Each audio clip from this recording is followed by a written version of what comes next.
नमस्कार, मैं हूं आपके साथ मयंक। आज 29 तारीख है, जुमे का मौका है और इस वक्त एक बड़ी खबर आ रही है ईरान से। अब से कुछ देर पहले ईरान में बुशहर में कई धमाकों की आवाज सुनाई दी गई है। मैं रिपीट कर रहा हूं, ये अब से कुछ देर पहले की, 1-2 घंटे पहले की ये खबर है। ईरान में बुशहर में धमाके सुनाई दिए गए हैं और इसके साथ ही ईरान की तरफ से बहुत बड़ा दावा किया गया है। ईरान की तरफ से यह कहा गया है कि उसने अमेरिका के एक फाइटर जेट को गिरा दिया है। इस तरह का दावा ईरान की तरफ से सुनने को मिल रहा है। देखिए, ये जो हमले हैं ये बुशहर इलाके में हुए। जम है बुशहर का इलाका, वहां पर ये धमाके की आवाज आई और जम के जो गवर्नर हैं मसूद तंगिस्तानी, इनके हवाले से यह खबर आ रही है कि ईरान ने अपने एयर डिफेंस सिस्टम से एक अमेरिकी जेट को निशाना बना दिया है। अब देखिए, यह बेहद अहम खबर इसलिए है। बुशहर क्यों इंपॉर्टेंट है आप जानते हैं। बुशहर में ईरान का न्यूक्लियर पावर प्लांट है जो कि रूस की मदद से चलता है, जहां पर कई रशियन साइंटिस्ट आज भी मौजूद हैं। जंग के बीच में भी यहां पर साइंटिस्ट मौजूद रहे, उनको हालांकि वहां से हटाया गया था, लेकिन जो खबरें इस वक्त है कि यहां पर रूस के साइंटिस्ट मौजूद हैं। और बुशहर में धमाके का मतलब है एक बार फिर न्यूक्लियर प्लांट की ओर बड़ा इशारा करना। लेकिन गौर करने वाली बात है कि ईरान ने अभी यह साफ नहीं किया है कि ये कौन सा जेट मार गिराया। ये दावा है, हालांकि अमेरिका इससे डिनाई कर रहा है। जो अमेरिका की तरफ से बयान आए हैं उसके मुताबिक उनका कोई फाइटर जेट नहीं गिरा है, ऐसा अमेरिका का कहना है। लेकिन ईरान का दावा है कि ये फाइटर जेट था जिसने हमले किए यहां पे और गलत तरीके से ये अंदर आया था और उसको ईरान के डिफेंस सिस्टम ने मार गिराया है। अर्श ए कमानगीर, ये जो नया डिफेंस सिस्टम है, देखिए कल बंदर अब्बास पर हमले हुए। हमने देखा कि जिस तरह से बंदर अब्बास को निशाना बनाया गया, बंदर अब्बास में 3 से 4 धमाके हुए, अलग अलग आइलैंड्स पर 9 धमाके हुए। उसके बाद ईरान की तरफ से बड़ा पलटवार किया गया और कुवैत में उस अमेरिकी बेस को तबाह कर दिया गया जहां से मिसाइल्स फायर की गई थी। ये कल की घटना थी। लेकिन उसके बाद देखिए रात को क्या होता है। रात के समय एक तो रात भर हॉर्मुज में फायरिंग होती रही, दोनों तरफ से लगातार फायरिंग हो रही है। जो जहाज वहां से निकल रहे हैं अमेरिका के, जो बिना परमिशन के जा रहे हैं या जिनके बारे में कोई जानकारी नहीं है, कई जहाज ऐसे हैं जो ट्रांसपॉन्डर बंद करके पार करने की कोशिश कर रहे हैं। ईरान की सेना ने सबको रोक दिया है और बिना ईरान की इजाजत के इस समय हॉर्मुज में परिंदा भी पर नहीं मार पा रहा। यह हकीकत है। जो खबरें हैं हॉर्मुज की, ईरान ने बहुत ही एग्रेसिव स्टैंड ले रखा है हॉर्मुज में, खास तौर पर बंदर अब्बास पर कल जो हमले हुए थे उसके बाद। लेकिन देखिए अब होता क्या है। सुबह सुबह, जुमे की सुबह, यानी अब से कुछ देर पहले ही बंदर अब्बास में एक ऐसी खबरें हैं ईरान से कि एक फाइटर जेट को डिटेक्ट किया गया जो कि ईरान के एयर स्पेस के अंदर घुसा था। इसी दौरान खबरें आती हैं कि बंदर अब्बास में धमाके हुए हैं और उसके बाद ईरान की तरफ से दावा होता है कि हमने एक अमेरिका के जेट को मार गिराया है। अब ये कौन सा जेट था, इसकी जानकारी अभी पूरी साफ नहीं आई है, लेकिन इस तरह का दावा है ईरान की तरफ से। देखिए, अगर आप देखें पिछले 5 से 6 दिन के अंदर अमेरिका लगातार ईरान को किसी ना किसी तरह से जंगी हमलों में उलझाए हुए है। ये पॉलिसी इजराइल भी अपनाता है, चाहे लिबनन हो चाहे गाजा हो। लगातार इजराइल की तरफ से कुछ ना कुछ हमले हो रहे होते हैं, बजाय इसके कि सीजफायर है नहीं है। उसी तरह से अमेरिका भी, आप देखें, चाहे हॉर्मुज में जो पहले 4 दिन पहले जो हमले किए गए बिना किसी वजह के, जबकि बातचीत ये थी कि कतर में अब्बास अराक्ची साहब मौजूद है, खलीफाफ साहब मौजूद थे कतर में, उसके बीच में ये हमले किए गए। फिर उसके बाद कल बंदर अब्बास पर हमले किए गए और आज जो खबरें हैं कि बुशहर में धमाके हैं और चूंकि फाइटर जेट का इन्वॉल्वमेंट है इसलिए ये खबर बेहद अहम हो जाती है। अब देखिए, सवाल ये है कि 2 चीजें हैं। एक तो आपने खबरें लगातार सुनी होगी कि एक नए ड्राफ्ट की चर्चा है जिसमें 30 दिन के सीज फायर का भी जिक्र है और 60 दिन के भी सीज फायर का जिक्र है कि अमेरिका और ईरान क्या 60 दिन के लिए सीज फायर बढ़ाएंगे। देखिए, एक बात तो ये सच है कि ऐसा एक ड्राफ्ट तैयार किया गया है, इसमें अब 2 मत नहीं है। ईरान की न्यूज एजेंसी की तरफ से 2 दिन पहले इस ड्राफ्ट की कुछ कंडीशंस जो है वो सामने आई थी। अब ये बात साफ है कि ये ड्राफ्ट पर काम किया गया है और ईरान की तरफ से भी इस पर काम हुआ है, अमेरिका की तरफ से भी काम हुआ है। अब इसमें 30 या 60 दिन के सीज फायर का जिक्र है, जंग रोकने का जिक्र नहीं है। लेकिन यहां मैं इस बात को साफ कर देना चाह रहा हूं कि अगर ये ड्राफ्ट है सामने तो इसमें भी ये चीज एकदम क्लियर है कि ईरान अपने यूरेनियम पर कोई बात नहीं करेगा, ना उसे सरेंडर करेगा, ना ही इसमें न्यूक्लियर प्रोग्राम रोकने को लेकर कोई बात है। ये जो मसौदा है जिसकी शर्तें जो बाहर आई, ईरान की न्यूज एजेंसीज के हवाले से बाहर आई है कि ये सिर्फ 60 दिन के लिए सीज फायर को आगे बढ़ाने का समझौता है। और इसमें इस बात का जिक्र था कि कैसे हॉर्मूज को खोला जाए, ईरान अपनी निगरानी में कैसे जहाजों को निकालेगा, वहां से निकलने देगा सबको, लेकिन वहां पर कंट्रोल ईरान का ही रहेगा। इस तरह की बात थी इसमें यूरेनियम और न्यूक्लियर डील की कोई बात नहीं थी। जो बार बार कई बार सवाल होते हैं मुझसे कि क्या कोई डील हो रही है या क्या इस ड्राफ्ट में क्या है, इस ड्राफ्ट में यूरेनियम और न्यूक्लियर मुद्दे की कोई बात नहीं है। दूसरी चीज आप ये देखिए कि आखिर ट्रंप जो हैं वो इस समय दोहरी मुश्किल में क्यों फंसे हुए हैं। ट्रंप ने पूरी कोशिश की कि पहले जंग में ईरान को हराया जाए, हो उल्टा गया, अमेरिका के सारे बेस तबाह हो गए, अमेरिका के 40-42 प्लेन्स गिर चुके हैं और उसके बाद हालात ये है कि अब ये नई खबर आ गई है कि एक और जेट डाउन है। कभी क्लेम नहीं करेगा अमेरिका का कि जेट डाउन है। अब आप वेट करिए क्या होता है, ईरान की तरफ से ये क्लेम है, देखते हैं क्या होता है। ना आप ईरान को हरा पाए, हुआ उल्टा कि ईरान को हराने चले थे, खुद हार बैठे। बातचीत करने पे आप ईरान को झुका नहीं पाए और वो सवाल ही नहीं है। ईरान में जो नेता हैं, खासतौर पर जो हार्ड लाइनर्स हैं, वो बेहद गुस्से में हैं और वो किसी तरह का कोई समझौता नहीं करेंगे, चाहे फिर से पूरी जंग क्यों ना करनी पड़ जाए। तो आप बातचीत में ईरान को नहीं झुका पाए। अरब देशों ने कोशिश कर ली, कोई डील नहीं करवा पाए। तो अब रास्ता क्या बचता है? देखिए 11 तारीख से अमेरिका में फीफा वर्ल्ड कप शुरू होने जा रहा है, जिसके होस्ट इस बार है, फुटबॉल वर्ल्ड कप शुरू होने जा रहा है, जिसके होस्ट में अमेरिका है, मैक्सिको है, कनाडा है।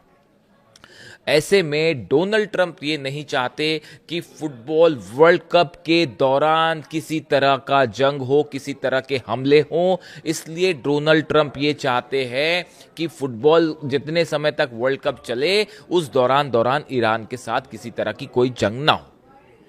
इसलिए ये सीज फायर के प्रस्ताव पर जो मुझे लग रहा है डोनाल्ड ट्रंप तैयार होते दिख रहे हैं। साइन करना उनकी मजबूरी है और कुछ होगा नहीं, वो अल्टीमेटली इस बात के लिए तैयार होंगे। आप देखिए इस बात को, वरना फुटबॉल वर्ल्ड कप गया, अगर जंग होगी पूरा यूरोप जलेगा।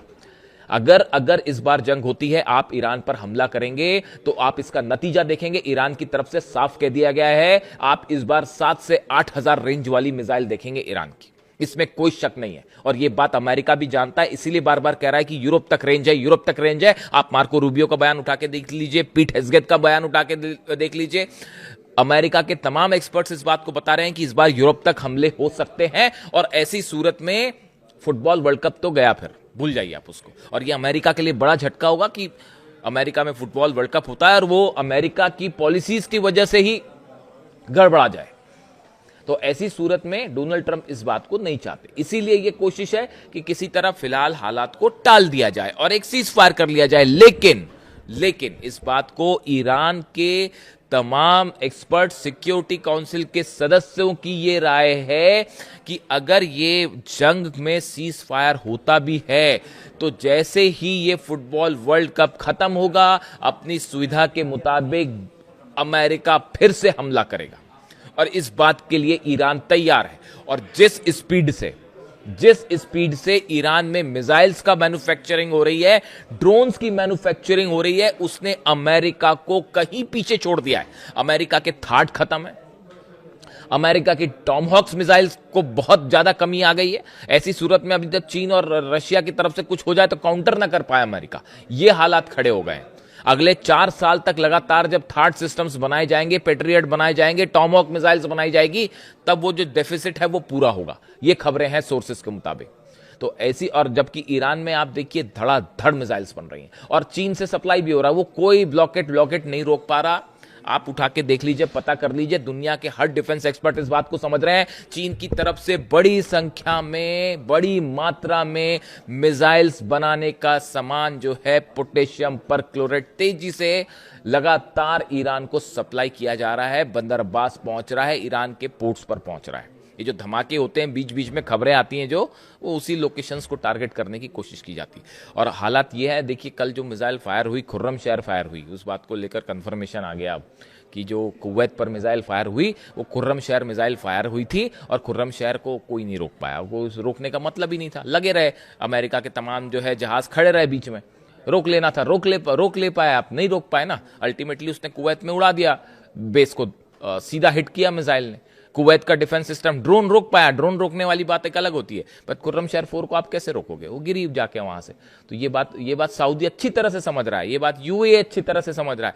इसीलिए सऊदी जो है, एक तो देखिए जितने मुस्लिम देश हैं, डोनाल्ड ट्रंप की लाख कोशिशों के बावजूद कोई अब्राहम अकॉर्ड पर साइन करने को राजी नहीं है और इसराइल को मान्यता देने को राजी नहीं है ना सऊदी। देखिए इसकी सबसे बड़ी वजह यह है कि जितने अरब देश हैं ये इस बात को अच्छी तरह से समझ चुके हैं कि ईरान के गुस्से से अगर कोई बचा सकता है तो ईरान ही बचा सकता है, वो अमेरिका नहीं बचा सकता, ये बात तो तय है। और इसीलिए जो कुवैत से जो हमले हुए उसके बाद नतीजा जो था, ये ट्रेलर दिया ईरान ने, और ईरान का देखिए स्टैंड बिल्कुल साफ है, जैसा हमला होगा वैसी जवाब दिया जाएगा। ये खामेनी साहब की पॉलिसी, अली खामेनी साहब की पॉलिसी है, जिसने चारों खाने चित्त कर दिया। देखिए अली खामेनी साहब का जिक्र मैं आज फ्राइडे है, शुक्रवार है, जुम्मे के दिन आपको पता ही है, मैं तो जंग की बात ही नहीं करता था और हमेशा जो है अली खामेनी साहब की जो टीचिंग्स है उनके ऊपर वीडियो बनाता था, लेकिन क्या किया जाए, शायद मंजूर नहीं है कुछ लोगों को शांति ना, तो इसीलिए फिर अब जंग की बात की जाएगी। तो अली खामेनी साहब जितनी ज़्यादा उन्होंने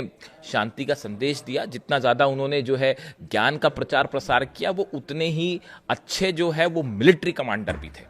और हकीकत यह है साहब, गांठ बांध के रख लीजिए इस बात को, अली खामेनी साहब की पॉलिसीज पे चलकर आज अमेरिका को उन्होंने घुटने पर ला दिया है।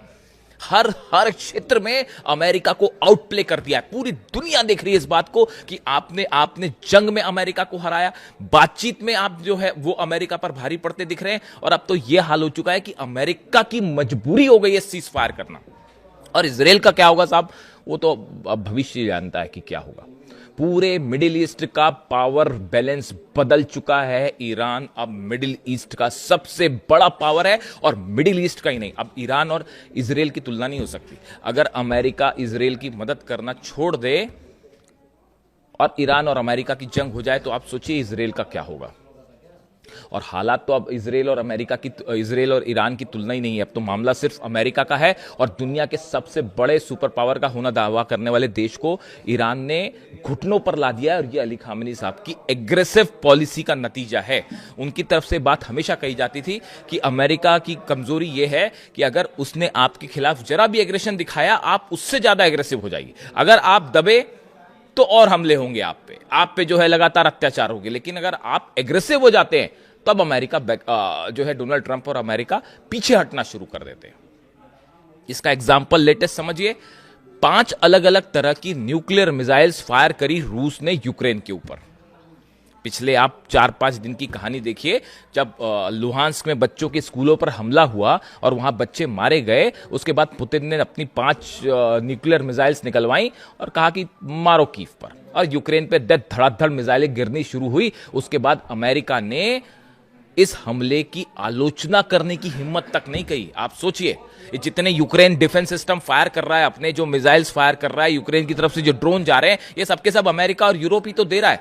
अमेरिका के डोनाल्ड ट्रंप के कहने पर हमले हो रहे हैं रूस पे, इस बात को हर कोई समझता है। रूस के जितने ऑयल ठिकाने जल रहे हैं वो डोनाल्ड ट्रंप के इशारे पर चल रहे हैं, इस तरह का एक्सपर्ट्स का मानना है। इस तरह से जो एक्सपर्ट्स मान के चलते हैं कि अमेरिका जो है वो लगातार हथियार प्रोवाइड करता है यूक्रेन को, और यूरोप प्रदान कर रहा है, इसीलिए यूक्रेन अब तक टिका हुआ है। तो यूक्रेन के सहारे जो है वो अमेरिका जंग लड़ रहा है रूस से, इस तरह का सोचना है तमाम डिफेंस एक्सपर्ट्स का।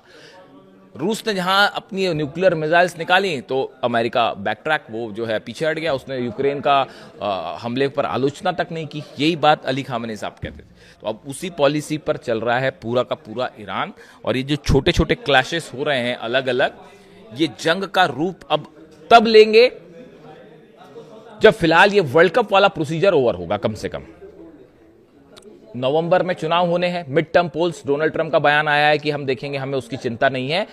डोनाल्ड ट्रंप की हार तय मानी जा रही है अमेरिका में। कई सारे एक्सपर्ट्स ये मान के चल रहे हैं कि जिस मुश्किल में अमेरिका है, और जो मैसेज गया कि ईरान को आप नहीं हरा पाए, उससे डोनाल्ड ट्रंप की हार कम से कम तय हो गई है, ऐसा माना जा रहा है। इस सूरत हाल में अब ये जो जंग वाली बात है, दोनों चीजें एक साथ चल रही हैं। अपनी सुविधा के मुताबिक सीजफायर करके वो फिर हमला करेगा, ये बात ईरान अच्छी तरह से समझता है और उसकी जबरदस्त तैयारी हो रखी है। अब देखना यह है कि अगले 2-3 दिन में क्या डेवलपमेंट होता है। आपको दोनों चीजें दिख सकती है, एक सीज फायर का प्रस्ताव आ सकता है। अगर सीज फायर हो भी जाता है तो आप ये कतई मत मानिए कि ये जंग फिर से शुरू नहीं होगी, ये जंग फिर शुरू होगी, यूरेनियम पे ही जंग शुरू होगी। आप देखिएगा इस बात को, भले सीज फायर हो कुछ दिन का, वो सुविधा के मुताबिक है। और ईरान देखिए, ईरान की तरफ से भी जो इस टाइम मिल रहा है, मैं आपको बार बार ये कह रहा हूं कि जो टाइम ईरान को मिलता है, ईरान भी जो बार बार कहता है अच्छा ठीक है बात शुरू, डेलीगेशन भेज देता है, कभी बातचीत शुरू होती है। ईरान को टाइम चाहिए, और टाइम चाहिए। हो सकता है कुछ चीज़ें बन रही हों ईरान में और बन जाएं जल्दी, समझदार को इशारा काफ़ी है। तो जो भी जुड़ा अपडेट होगा वो आपको बताऊंगा। फिलहाल ये बुशर से जुड़ी बड़ी खबरें हैं कि बुशर में एक बार फिर धमाके हुए हैं और पूरे ईरान में जो है वो रेड अलर्ट है इस समय। Thank you so much.